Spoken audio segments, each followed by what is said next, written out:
Hello students, कैसे हैं आप सब। Welcome to sigma e learning centre. और आज हम पढ़ने वाले हैं न्यूटन का सेकंड लॉ ऑफ मोशन।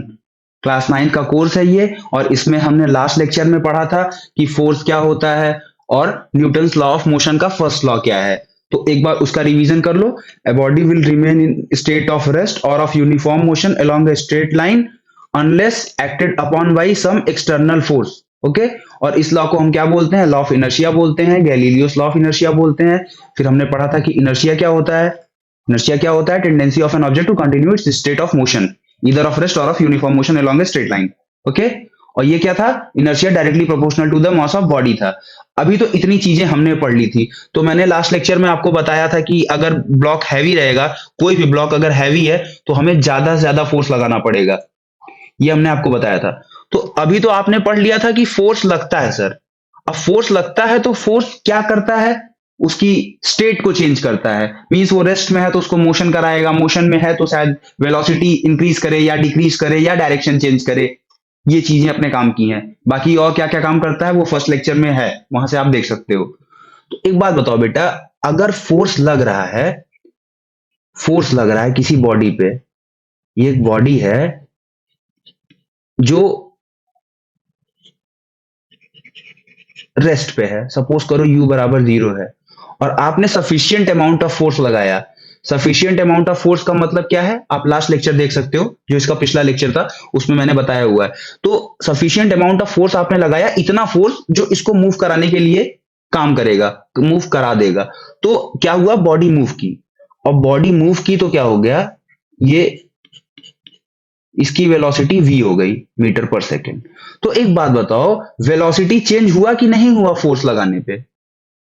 या इसका रिवर्स केस समझ लो। रिवर्स सिनेरियो में अगर ये बॉडी v से मूव कर रही थी और हमने अपोजिट डायरेक्शन में f फोर्स लगाया, तो क्या होगा?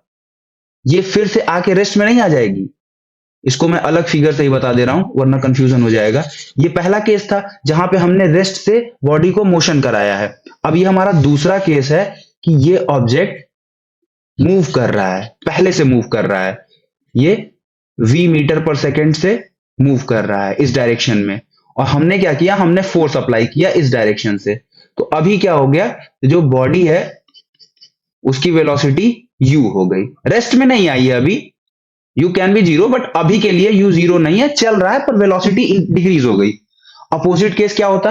अगर हम इस पे और अच्छे से फोर्स लगा देते तो ये v से बढ़ के 2v 3v या कुछ और हो जाता, मतलब वेलोसिटी इंक्रीज कर जाती। तो बेसिकली आप क्या देख रहे हो कि फोर्स लगाने पे क्या हो रहा है?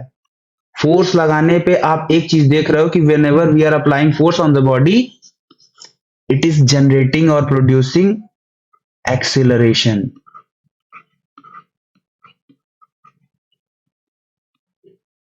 एक्सिलरेशन प्रोड्यूस हो रहा है कि नहीं हो रहा है? Velocity change per unit time को ही तो बोलते हैं ना। आप फोर्स लगाओगे तो कुछ टाइम तक लगाओगे, जो भी 1 सेकंड 2 सेकंड 3 सेकंड। फोर्स लगा तो क्या हुआ? वेलोसिटी में चेंज हुआ, रेस्ट में आया या रेस्ट से मोशन में गया, इंक्रीज हुआ डिक्रीज हुआ, जो भी केस है, पर हो क्या रहा है? वेलोसिटी में चेंज। और वेलोसिटी में चेंज पर यूनिट टाइम क्या होता है? एक्सीलरेशन होता है। होता है कि नहीं होता है? पहले तो ये कंफर्म करो, होता है। तो इसके लिए देखो सिंपल सा है। कोई बॉडी मूवमेंट कर रही है in the direction of force, उसमें आप जब फोर्स अप्लाई करते हो तो क्या होता है? उसकी वेलोसिटी चेंज होती है टी टाइम में। अब जब वेलोसिटी चेंज होगी तो दो चीजें होंगी, या तो एक्सिलरेशन, मतलब एक्सिलरेशन तो डेफिनेटली होगा ही होगा, चाहे वो एक्सिलरेशन के फॉर्म में हो या फिर रिटार्डेशन के फॉर्म में हो। पॉजिटिव एक्सिलरेशन मतलब अगर वेलोसिटी बढ़ रही है तो एक्सिलरेशन, वेलोसिटी डिक्रीज हो रही है फोर्स लगाने पे तो रिटार्डेशन। और दूसरा क्या है? Change in momentum. मोमेंटम, अब ये एक नया टर्म आया आप लोग के सामने, मोमेंटम। फोर्स लगाने पे चेंज इन मोमेंटम होगा, अभी समझो। अब इसको बाद में समझेंगे, पहले समझते हैं कि मोमेंटम इटसेल्फ क्या है। मोमेंटम क्या है पहले उसको समझते हैं। What is momentum? अब देखो बुक में तुमको बता देगा मोमेंटम कुछ नहीं होता है, किसी बॉडी के मास और वेलोसिटी का प्रोडक्ट होता है। इसको पी से डिनोट करते हैं, यही मोमेंटम होता है। बट ये तो हो गई मैथमेटिकल बात ना। मोमेंटम होता क्या है इसको समझना जरूरी है।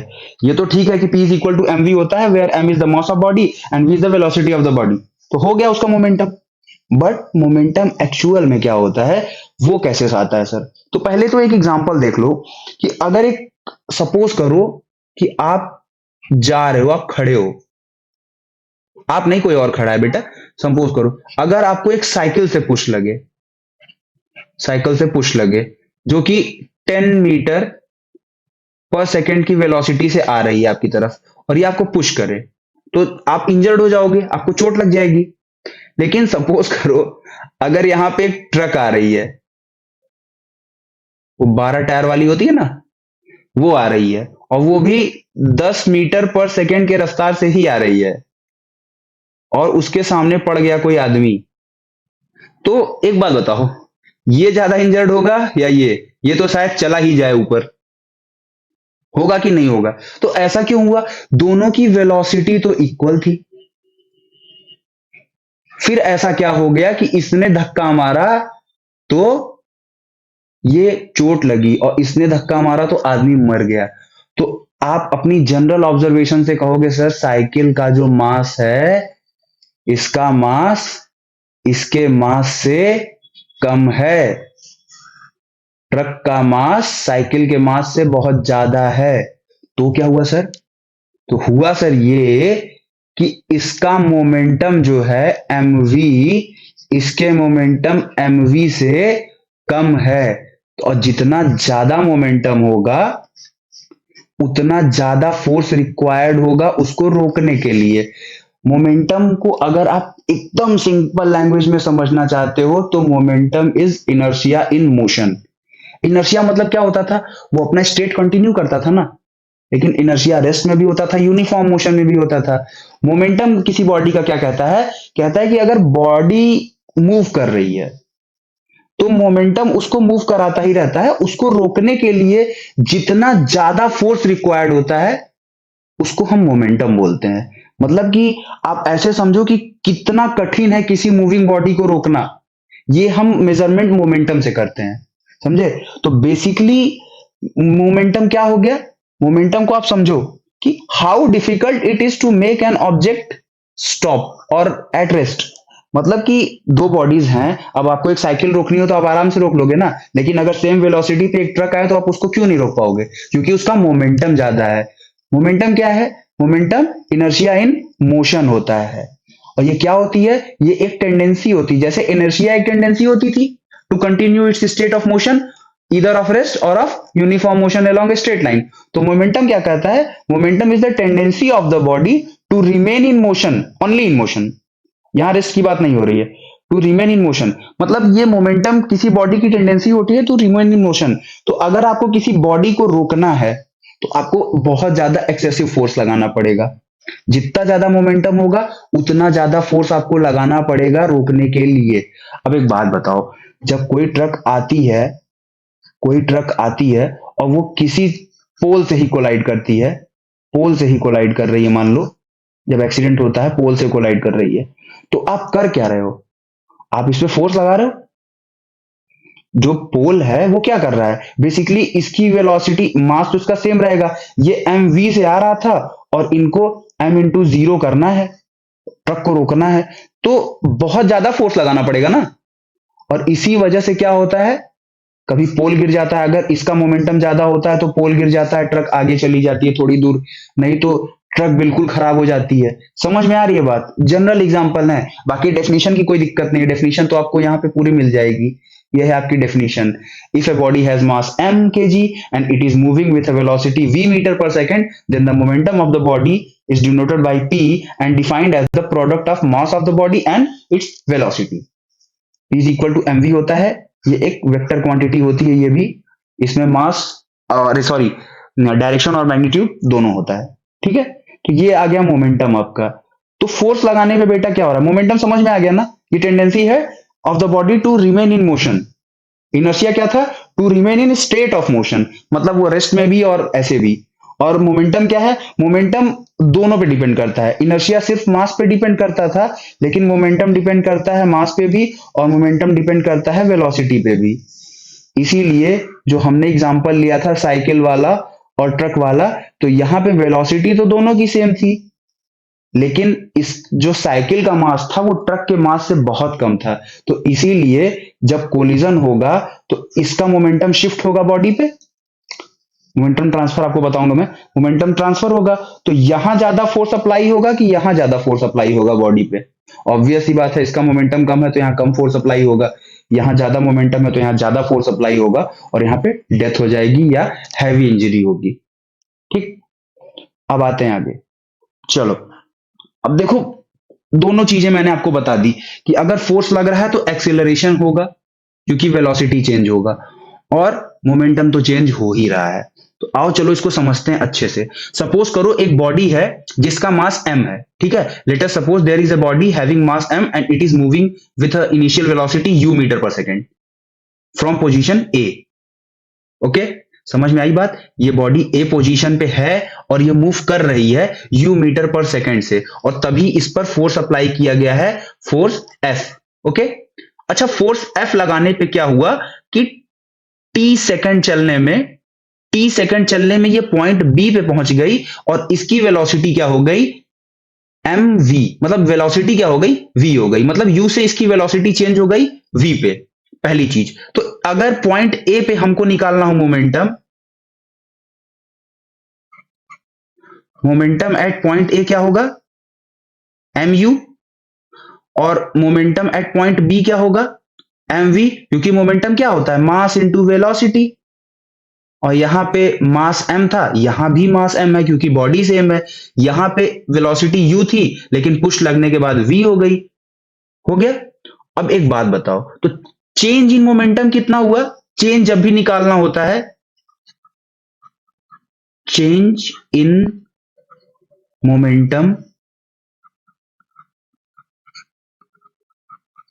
Of the body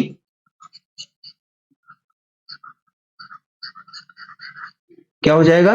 delta P. और डेल्टा पी क्या होगा? डेल्टा का यूज हम लोग करते हैं मतलब डिफरेंस दिखाने के लिए, सेम क्वांटिटी के दो अलग अलग पोजीशन पे डिफरेंस दिखाने के लिए हम डेल्टा का यूज करते हैं। तो क्या हो जाएगा? P B minus P A, final minus initial. तो अब आप देखोगे यहां से क्या मिलेगा आपको?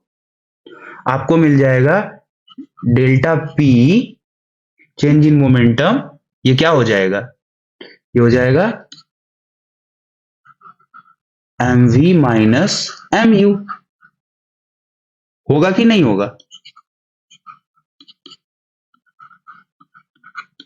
ये भी होगा। लेकिन बेटा हो क्या रहा है कि ये जो मोमेंटम है ये टी टाइम में शिफ्ट हो रहा है ना, ऐसा तो है नहीं कि अचानक से शिफ्ट हो जा रहा है। बात को समझो। तो अगर हम rate of change of momentum की बात करें तब क्या होगा? Rate of change of momentum, rate of change of momentum, तब क्या हो जाएगा? तब ये क्या यहां पे del P by del T नहीं आएगा टाइम इंटरवल में? वहां पे अगर अज्यूम करो कि ये t बराबर 0 पोजीशन है और ये t is equal to T second. अब t की वैल्यू कुछ भी हो सकती है, 10 20 50 100 जो भी। तो अब ये डायरेक्टली प्रोपोर्शनल नहीं होगा भाई, ठीक है, क्योंकि t2 t है और t1 0 है तो इसको हम t लिख सकते हैं।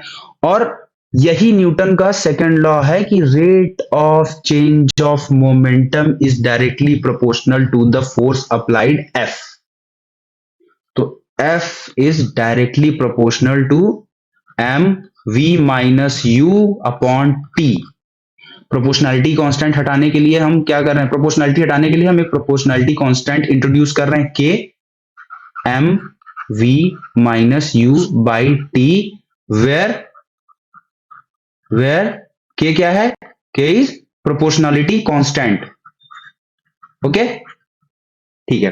अब एक बात बताओ, ये तो निकल आया आपका ये, तो न्यूटन का सेकेंड लॉ अभी के लिए आपको क्या बता दिया है कि rate of change of momentum of a body is directly proportional to the force applied on the body. इसको नोट कर लेना। ओके, आगे चलो। अब सपोज करो कि ये जो आपको लिख दिया गया है v minus U by T, अगर हमने पढ़ा हो तो हमें पता होगा कि acceleration is rate of change of velocity पर यूनिट टाइम होता है सर। तो क्या हम इसको F प्रोपोर्शनल टू ma लिख सकते हैं सर? बिल्कुल लिख सकते हैं। और जो हमने कांस्टेंट लगा के रखा है kma लिख सकते हैं सर। वेयर के क्या है? वेयर के प्रोपोर्शनैलिटी कांस्टेंट। तो चलो कांस्टेंट की वैल्यू निकाल लेते हैं। कांस्टेंट की वैल्यू निकालने के लिए कुछ नहीं, सबको यूनिट कर दो। फोर्स अगर बॉडी पे 1 न्यूटन लग रहा है, मास उसका 1 kg है और एक्सीलरेशन जनरेट हो रहा है due to force 1 metre per second square, तब देन ये इक्वेशन क्या बन जाएगा? ये इक्वेशन बन जाएगा 1 इज इक्वल टू के। के की वैल्यू क्या आ गई? 1। अब putting the value of K into this equation we will get F is equal to ma। This is the mathematical representation of Newton's second law of motion. Okay, समझ में आई बात? और फोर्स की यूनिट क्या? अब यहां से जो आपको दूसरी यूनिट न्यूटन के अलावा मैंने लिखी थी, देखो मास का क्या होता है? केजी, और एक्सीलरेशन का क्या होता है? मीटर पर सेकंड स्क्वायर। इसको किग्रा मीटर पर सेकंड स्क्वायर भी बोलते हैं या इसी को न्यूटन भी बोलते हैं। ये एसआई यूनिट आपको मिल गई आराम से। तो अब बेसिकली आपको मतलब एक चीज मिल गई ना कि क्या हो रहा है। Force applied on a body is equal to the product of mass of the body and acceleration generated due to the force. ये उसका प्रोडक्ट होता है, या rate of change of momentum of the body is directly proportional to the force applied on the body. ये होता है आपका Newton का सेकेंड लॉ ऑफ मोशन। इसीलिए आप देखे होंगे जब आप विकेट कीपिंग करते हैं तो वो जब बॉल को पकड़ते हैं अपने हाथ में, तो वो हाथ को हमेशा पीछे की डायरेक्शन में ले जाते हैं। अगर इधर बॉल इधर से आ रही है तो विकेट कीपर हमेशा उसको पीछे की तरफ ले जाते हैं। वो फैशन में नहीं करते हैं, वो क्या करते हैं? वो डेल्टा टी बढ़ाते हैं, टाइम इंटरवल बढ़ाते हैं, जितने देर में उसका मोमेंटम चेंज हो रहा है। क्योंकि अगर ये बॉडी या बॉल मोमेंटम लेके आ रही है पी, तो उसको हमें मतलब पी से जीरो करना है। तो डेल्टा पी हो गया पी इनिशियल मोमेंटम, और हाथ में जब रुक जाएगी तो फाइनल। तो delta P is equal to P. तो डेल्टा पी की जगह पे हम क्या पुट कर दें? पी पुट कर दें। इस इक्वेशन में पुट करो, पी अपॉन डेल्टा टी हो गया। तो हम जितना इसको बढ़ाएंगे, और ये हमको पता ही है ये इसके बराबर होता है, प्रोपोर्शनल होता है या बराबर होता है, अभी के लिए बराबर ही समझ लो। Force applied on a body जो होता है is directly proportional to the rate of change of momentum, okay, of the body. तो मोमेंटम चेंज कैसे हो रहा है? एम वी से एम जीरो हो रहा है, मतलब वी वेलोसिटी से बॉल आ रही थी हाथ में और वो जीरो हो गई। वी वेलोसिटी से आ रही थी, जीरो हो गई। तो जितना आप टाइम बढ़ाओगे, मतलब जितना आप पीछे ले जा रहे हो, तो बेसिकली क्या कर रहे हो? जब फोर्स आएगा तो फोर्स रुकेगा, आप फोर्स को रोक रहे हो ना। ये एक्शन रिएक्शन लॉ में आपको पता चलेगा। तो जब आप फोर्स को अपने हाथ पे ले रहे हो, बॉल आ रही है आपके हाथ में, तो आपके हाथ पे इंपैक्ट पड़ेगा ना। तो हैवी बॉल होती है, लेदर की बॉल का मास ज्यादा होता है, वेलोसिटी भी अगर आप अच्छी खासी वेलोसिटी से आ रही है तो मोमेंटम बहुत ज्यादा हो जाएगा। और अगर आप डायरेक्ट हाथ में रोकेंगे तो आपका हाथ इंजर्ड होने की संभावना ज्यादा होती है। इसीलिए हम क्या करते हैं? हम डेल्टा टी बढ़ाते हैं। क्योंकि किसी भी सिंपल मैथ है यार, 1/2 की वैल्यू क्या होती है? 0.5। 1/3 की वैल्यू 0.33। 1/4 की वैल्यू 0.25। समझ में आया? जितना डेल्टा टी बढ़ाओगे हाथ ऐसे पीछे खींच के, आप टाइम बढ़ा रहे हो, तो हो क्या रहा है? ये टोटल क्वांटिटी जो है ये रिड्यूस हो रही है। यानी कि जो फोर्स का इंपैक्ट है आपके हैंड पे वो रिड्यूस हो रहा है। इसीलिए हम ऐसा करते हैं। फील्डर कैच लेता है तो डायरेक्ट कैच नहीं पकड़ता, कैच को ऐसे हाथ में नीचे लेता है हमेशा। कैच पकड़ता है फिर ऐसे धीरे से नीचे ले आता है, या बॉल के मूवमेंट की डायरेक्शन में अपने हाथ को पीछे ले जाता है। वो क्यों होता है? मोमेंटम को, जो मोमेंटम का इंपैक्ट है उसको कम करने के लिए। तो that's all for this lecture.